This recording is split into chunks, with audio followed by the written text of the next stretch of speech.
Assalamualaikum warahmatullahi wabarakatuh. Waalaikumsalam warahmatullahi wabarakatuh. Alhamdulillahirabbil alamin wa bihi nasta'in wa ala umuri dunya wal din wassalatu wassalamu ala asrofil anbiya'i wal mursalin wa ala alihi wa sahbihi ajmain amma ba'du. Yang terhormat Ibu Lena Anggraini SPD selaku mata pelajaran bahasa Indonesia. Marilah kita panjatkan puji syukur atas kehadiran Allah Subhanahu wa taala yang telah memberikan kita nikmat dan karunia-Nya sehingga kita dapat berkumpul pada hari ini dalam keadaan sehat walafiat. Saya Marida Syarikarta sebagai moderator yang akan memandu jalannya diskusi pada hari ini.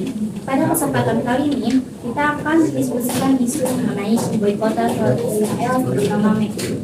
Selanjutnya, saya persilakan pada tim kontra untuk memperkenalkan diri. Saya Susi Menafedi, selaku. Selanjutnya, saya persilakan pada tim pro untuk memperkenalkan diri. Saya Sarati Panajla sebagai tim pro. Baiklah, izinkan saya untuk membacakan tata tertib debat. 1. Tim diskusi terdiri dari tim pro dan tim kontra. 2. Peserta diskusi menggunakan bahasa yang jelas, lugas, dan santun. 3. Peserta diskusi bersikap sopan dan tidak merendahkan peserta lain.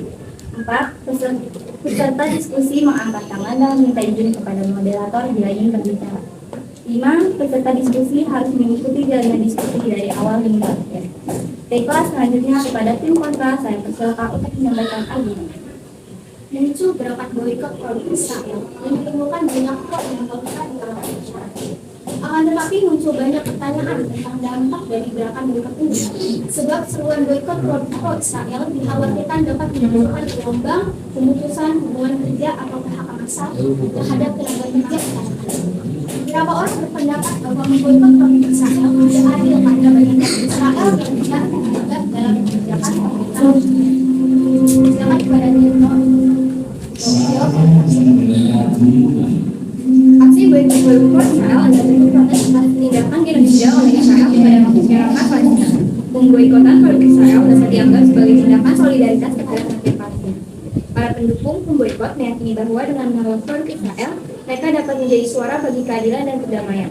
Pemboikotan dapat dianggap sebagai respon terhadap pelanggaran hak asasi manusia yang dilaporkan di wilayah konflik, dengan harapan bahwa tindakan ini dapat mendorong perubahan positif.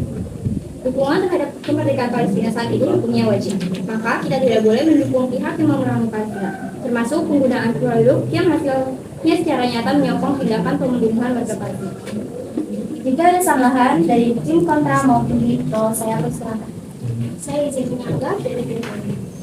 Konflik antara Israel dan Hamas memang benar telah memicu polarisasi warganet Indonesia. Dengan sebagian dari mereka melakukan boikot terhadap perusahaan-perusahaan yang dianggap mendukung Israel. Namun alih-alih menguntungkan ekonomi Israel, pengamat mengatakan aksi boikot ini justru merugikan ekonomi Indonesia.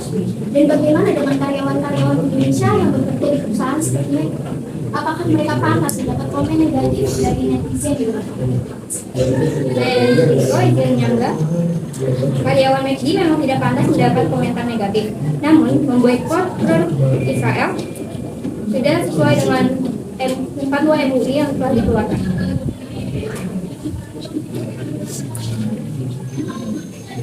Dan jika dia diboikot, maka Israel akan membeli senjata untuk membunuh Palestina lebih banyak orang. Menurut Syafi'i Anthony, apabila sumbangan turun dan produk tidak laku di pasar internasional, maka kekuatan ekonomi Israel akan menurun. Syafi'i Anthony mengatakan bahwa selain membantu kemerdekaan Palestina, hal ini juga sangat bagus untuk perekonomian Indonesia. Belakangan ini memang cukup masif masyarakat untuk tidak lagi membeli produk-produk yang pro-Israel. Adapun alternatif produk buatan perusahaan dalam negeri yang tidak kalah bagus mulai dilirik oleh konsumen. Kalau perkara buat beli senjata Israel itu kejauhan, paling hanya internal negerinya Israel. Lagi pula itu uang mereka, keuntungan mereka yang mau apa? Kita nggak punya hak untuk mengatur hal itu. McD manapun boleh melakukan hal itu.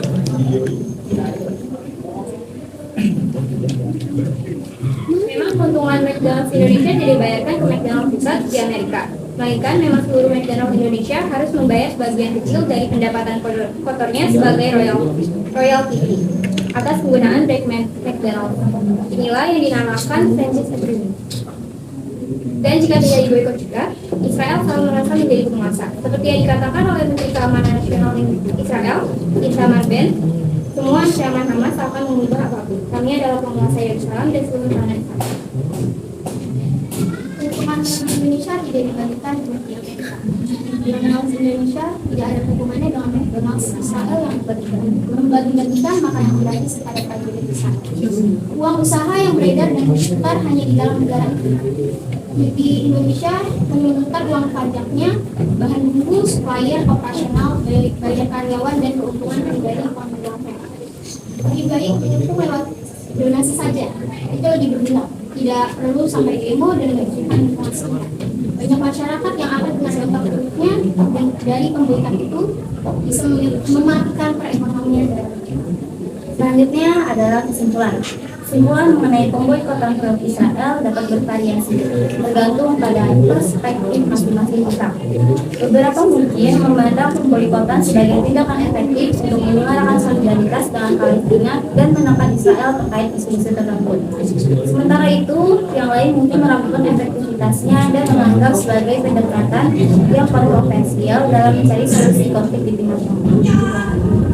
Kurang lebihnya mohon maaf. Wassalamualaikum warahmatullahi wabarakatuh.